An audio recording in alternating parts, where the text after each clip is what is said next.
My school's superintendent launched a witch hunt against me for helping a dying girl graduate, so I destroyed his career with his own evidence. I was in senior year when my classmate Alice was diagnosed with 5 months left to live, and everyone may not have known her name, but they knew her smile, the one to light up every room she walked into. Up until the diagnosis, she had a 3.9 GPA and an almost guaranteed place in Yale, but now she was failing. She never said it out loud, but you could tell by the way she shoved every test into her backpack like she was ashamed. I was sitting beside her when the English teacher offered to give free tutoring and resources to help catch up. Alice said no. I later found out that the principal had banned her from any additional help because he's not here to make life easy, no exceptions. But we all knew how much graduating was on her bucket list. It was obvious. She still had photos of herself wearing Yale merchandise all over her locker and notebooks. But the principal had practically made it his mission to stop her from graduating. Said he wanted to make an example out of the students who think it's okay to stop prioritizing their studies. Like, what the F? That's when I decided to hatch a plan. I was going to go behind Alice's back and completely betray her. You see, me and my parents live pretty comfortably, so they donate a lot of money to the school to make sure that the teachers always put in extra effort when they mark my tests. It wasn't something I wanted, but my parents insisted. And despite being rich, they're somewhat good people. I knew if I told them about Alice, they would pull some strings, but I also knew that if Alice found out, she would try to stop me because she doesn't want to be pitied. So I did it all without her knowing. And that's how me and my parents spent our Monday mornings sitting across Principal Davis, threatening him. We demand that you give Alice a chance to graduate and let her attend the ceremony.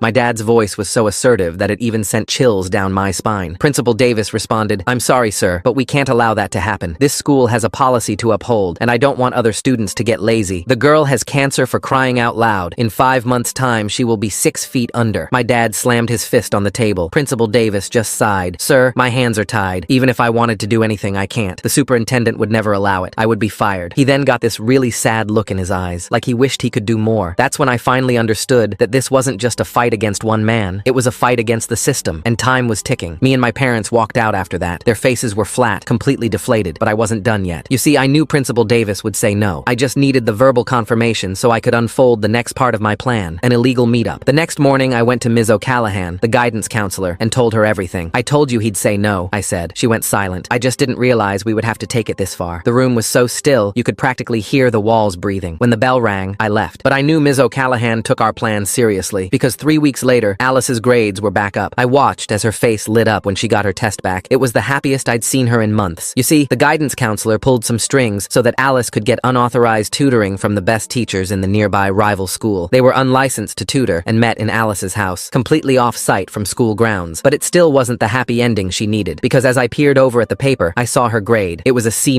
better than the fails she'd been getting, but still not enough to graduate, so I kept going. I found the number of her chemotherapy